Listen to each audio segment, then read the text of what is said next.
ये आकाशवाणी है। प्रस्तुत है कार्यक्रम सुर्खियों में। इसके अंतर्गत सुनिए एंटी कन्वर्जन बिल पर चर्चा। इसमें भाग ले रहे हैं राजनीतिक विश्लेषक NK सिंह और आकाशवाणी संवाददाता कमल कुमार प्रजापति। भारत के संविधान में धार्मिक स्वतंत्रता को एक मूल अधिकार कहा गया है, लेकिन समय समय पर कई राज्यों ने धार्मिक स्वतंत्रता के साथ नागरिकों की धार्मिक सुरक्षा से जुड़े विधेयक या कानून सामने लाए हैं।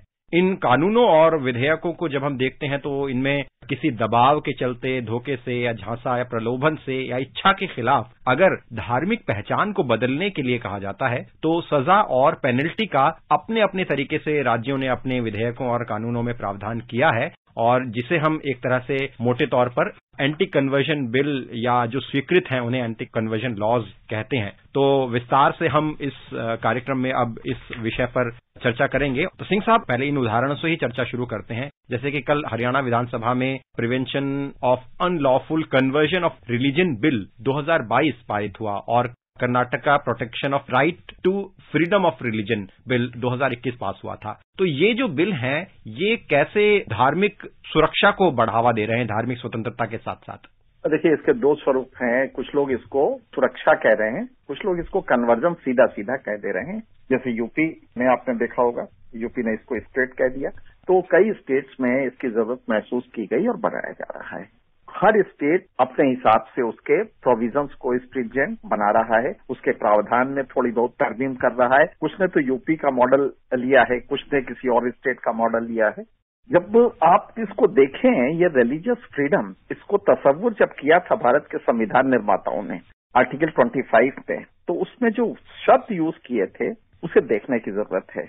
उसमें कहा था freedom of conscience and the right to freely profess, practice and propagate religion, ये प्रावधान था। वहां पे संविधान सभा में भी बहुत इसको लेके नाराजगी थी कि प्रोपोगेट क्यों। हम ये बिल्कुल मानते हैं कि कोई भी आदमी जो भी धर्म चाहे वो प्रोफेस कर सकता है, उसकी वकालत कर सकता है, उसे प्रैक्टिस कर सकता है, यहां तक तो ठीक है। प्रोफेस करेगा उसको कि भाई हमारा रिलीजन अच्छा है, इसमें भी कोई बुराई नहीं है, लेकिन प्रोपोगेट क्यों करेगा? इस शब्द को लेके बहुत कुछ नाराजगी तमाम मेंबर्स ने एक्सप्रेस की।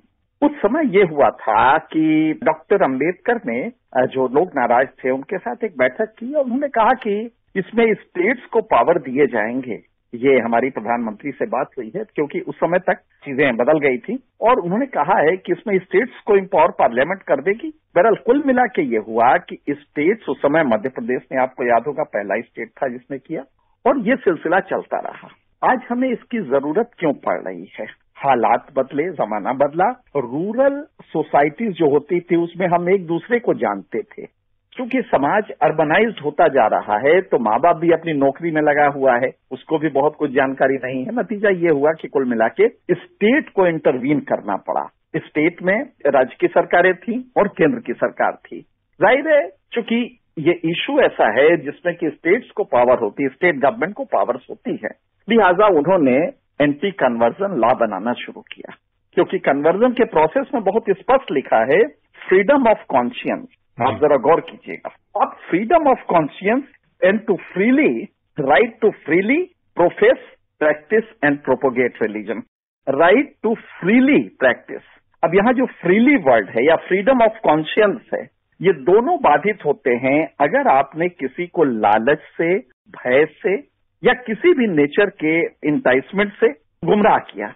तो जहां फ्री विल जो है, फ्रीली टू प्रोफेस, ये वायलेट होता है। फ्रीडम ऑफ कॉन्शियंस भी पूरी तरह से नहीं अप्लाई हो पाता क्योंकि आपको हकीकत मालूम ही नहीं है। लिहाजा मुझे लगता है कि एंटी कन्वर्जन लॉ है, इसमें कोई दोष नहीं है, और ये आपको कम से कम जो प्रोविजन है वो ये बताएंगे कि भाई 2 महीने डिस्ट्रिक्ट मजिस्ट्रेट को आप इन्फॉर्म कीजिए, और उस प्रोसेस में कहीं अगर इम्पर्सोनेशन है तो उसमें सजा का प्राविधान भी ज्यादा है, तो वो प्रावधान होने भी चाहिए। हमें जो दिक्कत इसमें आ रही है वो ये है कि इसका पैमाना तय कैसे होगा कि इसमें इंटाइसमेंट है, प्रलोभन है, इसमें डर है, क्योंकि वो स्टेज तब आएगी जब तक कि बहुत कुछ हो चुका होगा।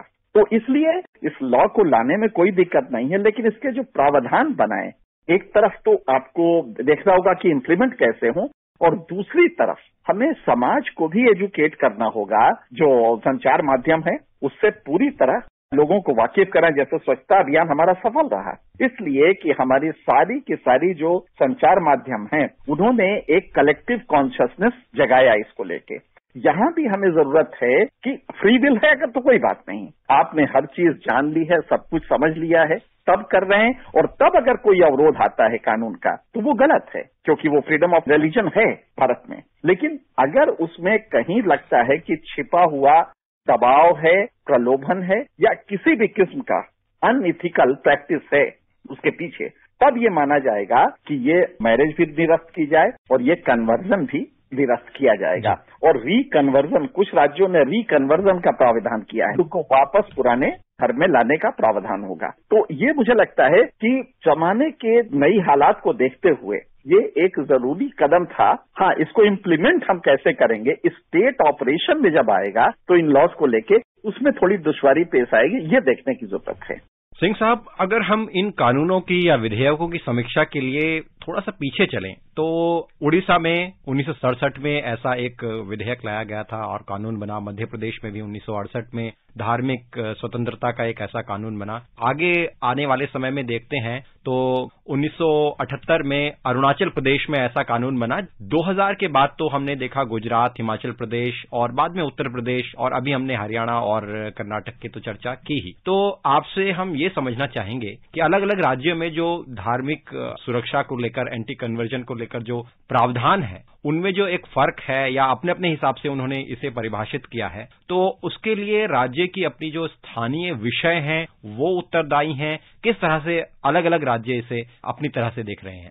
आपने बहुत अच्छा सवाल किया और दरअसल आपके सवाल में एक छिपा हुआ जवाब भी है। आपने जिन स्टेट्स का जिक्र किया, उड़ीसा, जरा गौर कीजिएगा, वो ट्राइबल स्टेट है। उड़ीसा में जब ये होता है, और यही मध्य प्रदेश की भी स्थिति, क्योंकि उस जमाने में मध्य प्रदेश के साथ छत्तीसगढ़ मिला हुआ था जो ट्राइबल स्टेट था। अरुणाचल आपने लिया, उसमें भी ट्राइबल पॉपुलेशन काफी ज्यादा थी। इनमें क्यों ये हुआ और क्यों ये करना पड़ा? इसकी वजह ये थी कि मिशनरीज, खास करके कुछ इलाके में इस्लामिक रिलीजियस एजेंसीज हैं, उन्होंने पेनिट्रेट करना शुरू किया। पेनिट्रेट जब किया, उसमें एलिमेंट ऑफ एंटाइसमेंट था।